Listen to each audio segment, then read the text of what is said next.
My name is Shin Young-chol. I'm an assistant professor of criminal justice at Kansas State University. And it's a beautiful evening and wonderful meal. And I know that no one wants a long presentation right after having a wonderful meal, so I'm gonna give you a brief report about the result of the survey that was conducted under the name of 1 year after Atlanta spa shooting, perceived police legitimacy in the Korean American community. So in late 2022, GACP and Korean Society of Criminology in America, KOSCA, surveyed about 200 Koreans in Atlanta metropolitan area. And this survey was supported by the Anti-Asian Hate Crime Research Grant awarded from the Korea Foundation as well as KOSCA. Via this survey, we tried to examine the perception of the Korean community in the US toward the police and law enforcement agencies. So we basically tried to examine how much the Koreans are likely to see the police officers as a legitimate authority, and so how much they are likely to cooperate with the police when they run into crimes. We especially focus on the Koreans in Atlanta metropolitan area because this is the one of the fast-growing city among Korean American. And also this is the area where 2021 Atlanta spa shooting happened, which involves many Asian victims. The survey was successful thanks to the active participation of the Koreans, and the findings of this survey was published in academic journal, Policing on International Journal. So key findings. So regarding police legitimacy, the Koreans give high scores to the perception of the police and the state of the public safety. So, for example, they are likely to agree with this statement. The police treat citizens with respect. There are not many instances of crime in my neighborhood, and the police make sure citizens receive the outcome they deserve under the law. However, for some aspects of the police legitimacy, they are less likely to agree with. So they gave kind of low scores to the police fairness and equity. For example, they are less likely to disagree with this statement. The police treat people fairly. The police provide the same quality of services to all citizens, and crime levels in my neighborhood have changed for the better in the last year. So this research call for an active effort toward improving the police fairness as well as crime prevention. And also we compare the perception of police legitimacy between the Korean sample as well as an American sample. And then it turns out that Korean sample got lower level of perception of police legitimacy than the American sample. So in other words, racial and ethnic minority communities are less likely to see the police officer as a legitimate authority than general American. Regarding findings about the cooperation with the police, so how much they're likely to cooperate with the police when they run into crime, so how much they're likely to report incidents to police. So Korea shows a high willingness to report incidents to the police when witnessing burglaries or hate crime against other Asians. So those are the crimes that the Asians are often victimized by. So they are likely to cooperate with the police when they run into crime that they can relate to. Also, Koreans who are male had higher English proficiency and perceive police as a legitimate authority were more likely to cooperate with the police. So in other words, Koreans who are female and who don't speak English very well are less likely to report incidents to the police. This is, so given that almost half of our Korean respondents did not speak in English well, so I believe this is the significant findings. So conclusion, so we conclude that perception of police legitimacy had the most significant impact on whether Koreans were willing to cooperate with the police. So therefore, it is essential to improve police legitimacy as well as increase awareness of the police among the immigrant community like Asian community to gain their cooperation. So how can he increase the police legitimacy among the Asian community? So we suggest that to provide consistent and high quality policing services while ensuring equal and fair treatment for all citizens. So making greater efforts both GACP and the law enforcement agents together in this direction would gather more support from the Asian community. Thank you. Choi for the nice summary of the study. The first discussion will be on perceptions of the police legitimacy. And since police legitimacy was influential in increasing the cooperation with the police, we want the police level of the police legitimacy to be higher, right? So the first question goes to Dr. Lawton about the perceptions of the lower and the relatively higher legitimacy ratings among the participants of the study. And then, since you are expert in the hate crime and then this subject area, based on the research, what would be the key aspects that contribute to the lower and higher ratings of perceived police legitimacy among racial minorities? Thank you very much for the question. I think when we start talking about something like this, it always becomes a bit of a complicated process to think about in terms of legitimacy and of course how we measure it. And here we have a very sort of formalized way that we've gone about that. And I don't know that in terms of when we talk to communities and we talk to people living in communities that we always think about this idea of legitimacy in that way, in terms of how we're measuring versus how it's actually working in the communities.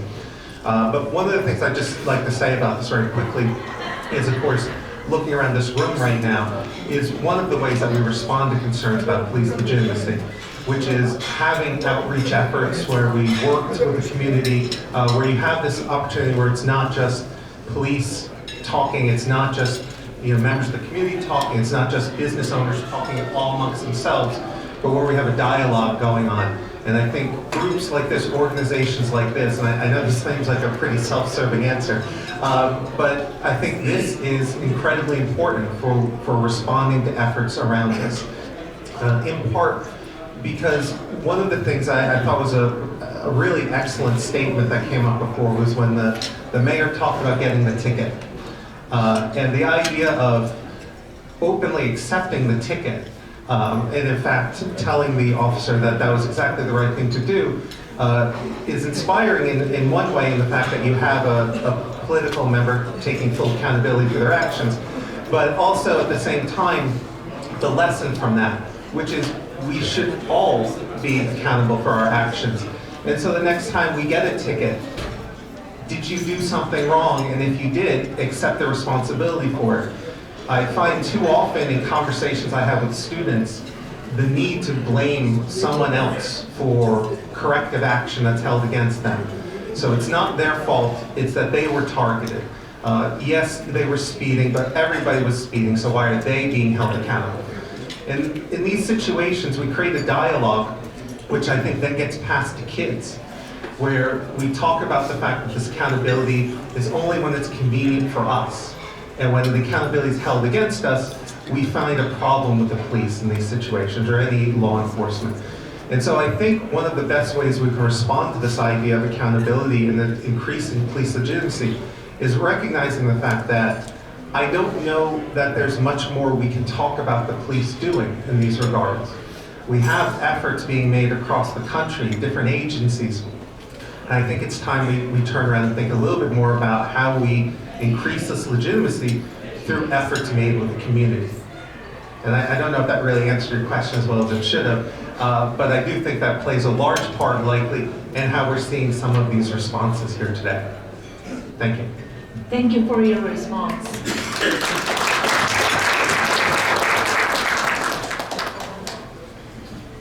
And if you remember the research results, there were very much higher ratings about police treating the citizens with respect and police making the citizens receive the outcomes that they deserve under the law, and then not many crimes happening in their neighborhood, right? So the next question goes to Chief Karen. And I think this is my fourth time attending this event, and I think I've seen her every year at this event. So could you speak about some of the efforts that your office and police department has been doing to get such high ratings on these measures of treating the citizens with respect and then making sure that they get the outcomes that they deserve? Sure.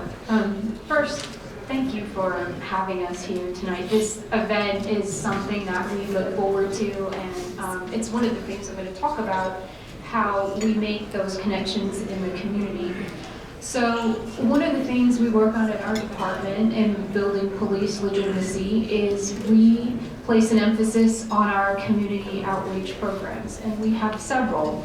And I think that the responsibility of community outreach doesn't fall within one specific department within an agency. It's the responsibility of every single officer and every single employee that we have at the police department. Every single time we interact with a member of the community, it gives us an opportunity to make those connections in a positive way. So our philosophy is that community policing is a department-wide effort.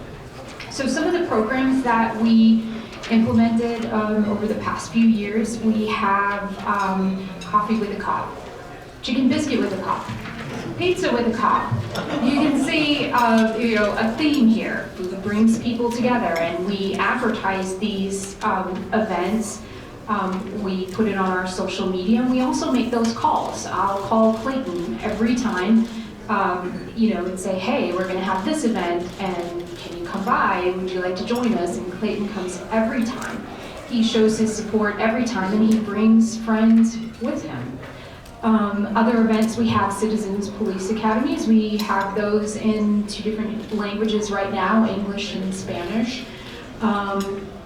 And also we participate in the Faith in Blue events. So if you haven't heard of Faith in Blue, that is an organization that brings citizens and police together through faith-based organizations. And one thing I wanted to say about getting together for these events, so they are informal events where we just meet with people. They are excuses for us to get together with people in the community in a positive way. Now, some of these discussions that happen in these informal settings, they are very impactful. When you get together with citizens and they feel comfortable asking questions, then you get a lot of information. You exchange a lot of information, and we're there saying, how can we help you? What is going on?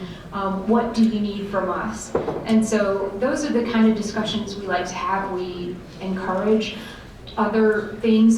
Just a few weeks ago, I got to participate in an interview at the Atlanta Radio Korea, where I was interviewed, and they asked me questions which were translated into Korean. And the questions that they asked were things like, how can we keep ourselves safe? How can we make Duluth the safest city? And what does this mean when police do this? And it got me thinking that these are questions that everyone has, no matter what language they speak, no matter where they're from. Safety is a big issue, and if we can answer those questions, then that's something that even if there's a language barrier, people still want to know. And so I was glad to do that interview to spread that information, as far as we can. So we're always looking for excuses to get together with the community, and those are just a few of the ways that we do that.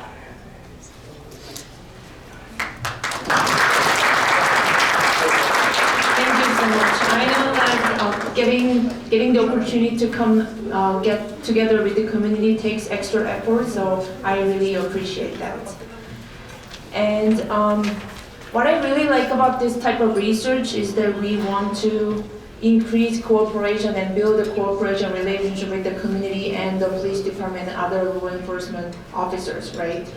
And one of the significant research finding was that in order to increase the willingness to cooperate with the police and having greater willingness to report hate crimes, English speaking abilities and proficiency was very influential in our research. So I wanted to ask Chief McClure about, do you have any activities or initiatives to engage with non-native English speakers in your jurisdiction? And what efforts has your office or department made to foster mutual trust and better understanding and to accommodate them? All right, good evening, everyone. Again, and thank you. I'll echo Chief Crothers in thanking you for having this event. Again, I've worked a lot with Clayton Lee as a former commander at our Central Precinct in Duluth, so very familiar with the organization. And so as it relates to our work with the community, every single commander in the Gwinnett County Police Department has 2 directives. And if you stop by a precinct and ask them, they're going to repeat this. The first is to reduce crime in our community. It doesn't matter what precinct they're assigned to. But secondly is to build positive community relations. And I think that is the #1 improvement that I've seen in law enforcement over the last 10 years. When I entered law enforcement, community relations was more centralized. In other words, we had a group of people who specialized in that work, and as a young patrol officer, if someone needed help in that space, we would direct people to those folks and let them carry out that. Today, what is significantly different is that effort is going to be carried out at the precinct level. And so there are large-scale events such as Coffee with a Cop, but I found the most effective, honestly, are the grassroots community events that our precincts will host. So it may be a patrol shift that goes out in the community and gives away book bags or read to kids. Those are the ones, in my opinion, that pay huge dividends in the end. And so as we work with our Asian community, we ensure that we, first of all, have language equity, right? We want to ensure that every document that we put out about crime prevention is in multiple languages, right? So that's the first way for us to connect with our community. You'll see that. We teach well over 24 classes to our community, from domestic violence to general crime prevention at no charge to the community. Last year, our agency hosted over 900 events that touched about 60,000 citizens. And so when you think about that number, 60,000, there's 1 million people in Gwinnett, right? But we gotta remember how we use that as a force multiplier. If we can get those 60,000 trained up and communicating with the agency, guess what? They're gonna go out and touch people as well. So again, robust efforts, much like the others have talked about here. Again, it's reducing crime and it's building positive community relationships. Because in those times that inevitably communities experience negative interactions with police, it's going to be those relationships that we have formulated over the years that are going to pay dividends for us in the end. So, thank you. I was already jealous flying here from Ohio to escape all the snow and terrible cold. And now I'm jealous all the citizens living in the Gwinnett County because you are in great hands. The last topic is about the significance of the research findings, because we want the research to have implications to inform the policymakers and the practitioners as well as the researchers, right? So in terms of getting the policy implications from this type of research, I wanted to ask Judge Kaysen and then District Attorney Austin Gatson about efforts that are being made in your agencies and then in your jurisdiction for the criminal justice professionals to build trust and improve police legitimacy and then other type of legitimacy in the criminal justice system in terms of racial and ethnicity minority communities. And then it would be great if you could speak to the initiatives related to the Asian community, but maybe racial and ethnic minorities in general would be also great. Thank you. Well, good evening again. Again, it is a pleasure to be here. I think one of the things that the court system is doing, and of course, the court can't take one side or the other, so we can't take law enforcement side, we can't take an accused sides. We're there to make sure there's a fair trial. But one thing that we do is on all our court notices, just like Chief McClure was saying, their literature is in several different languages. Our court notices also have several languages on it, advising someone that if they need the use of an interpreter, to let us know, and the court will provide interpreters free of charge, whatever language it is. But one of the languages on our court notices is Korean, so we offer that. And recognizing that we do have, we are a country of immigrants, and so the court system is available for everyone, citizens or not citizens. The court doesn't care. The federal court and immigration court may, but here in the state of Georgia, anyone that is here has access to our courts, whether if you're accused of a crime, or you're a victim of a crime, or you have a civil dispute. Our courts are here to provide a non-violent way to deal with disputes in businesses and families, and we will provide interpreters for that. I will say, just shameless self-plug, is that I was one of the first, actually the first candidate in Gwinnett County to put multi-languages on my campaign signs, because I recognized that we are one of the most diverse communities in the country, and the communities vote, and they deserve to vote, and they deserve to be a part of the system, because the system is here for all of us. Another thing that the courts are doing is getting out to let the community know who the judges are. In a lot of foreign countries, judges are almost untouchable and are put on this high tower or whatever.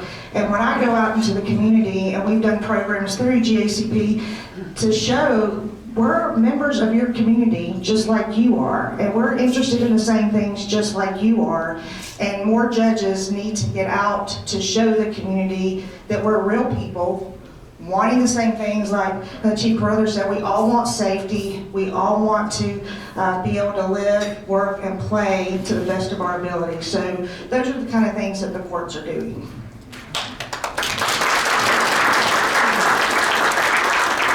Thank you again for having us out here tonight. This is a wonderful event, and the fact being that we are here, police being here, attorneys and everything else, business owners, this is what it's all about.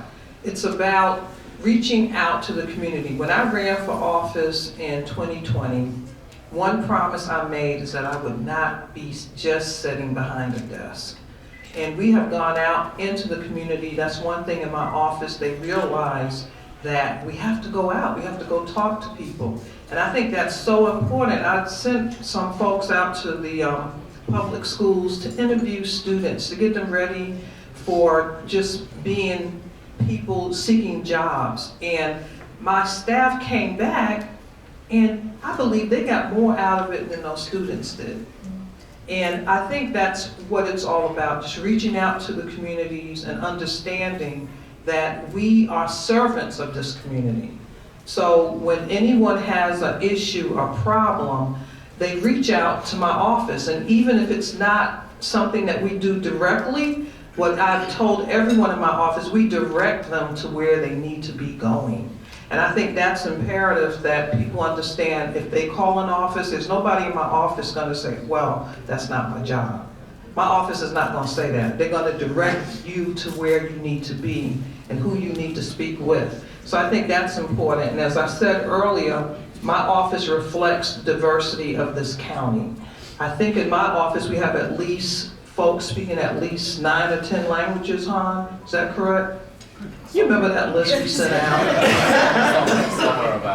Somewhere about that. But so it's really important that as a community that we just work together. And I think I can just repeat that over and over. We just have to work together. And the other thing I would like to see more of, if something happens to somebody, I said this once in another event that Clayton had, see something, say something.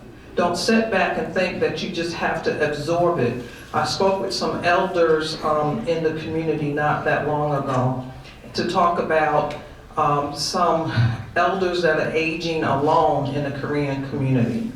You know, that should not be anything that we as a community feel should happen. And that's what it boils down to, just being there for one another. I think that's more important than anything we can do. It's going to help prevent crime. If you know who your neighbors are, if you can talk with them, if we know who our police are, if we know somebody's name in the police department, they might get a lot of calls, but you know, it may prevent something from happening that didn't need to happen. So all I can say about this is to the community, let's just try to be one, where we understand we can lean on one another. And that's the word I want to leave with you all. Let's just lean on one another and not feel like you're putting anybody out. Be willing to talk about what is an issue or a problem. My office has done so many different things reaching out to the community. We've gone to colleges and we've spoken to young ladies on college campuses, how you stay out of harm's way when it comes to any kind of assaults and things like that. We've taught gun safety, and we are just being here for this community. And I think it makes it all the much better. And I'm so thankful that we have a good, thoughtful policing force here in Gwinnett County. And I'm so thankful that I haven't had to say this was not a justified shooting if something happens. I'm glad I hadn't had to do that in my 3 years here as your district attorney. So many great things happening here. We used to see those old water towers saying Gwinnett is great, and I used to hate them. But, but basically, I really feel Gwinnett is great. And I'm sorry for anybody else that doesn't live in Gwinnett, but Gwinnett is great. So thank y'all for everything that you're doing. Let's keep this up. This is a beautiful thing, seeing everybody from all different parts of the world right here in Gwinnett. So it's a good thing. Thank you.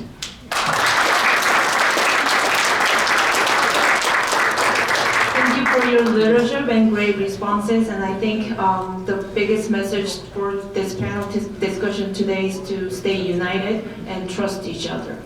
And my last question goes to Clayton. Do we have any time for having questions from the audience? Yes. Or do we choose the red one? Do you have any questions from any of the panel members? Officers,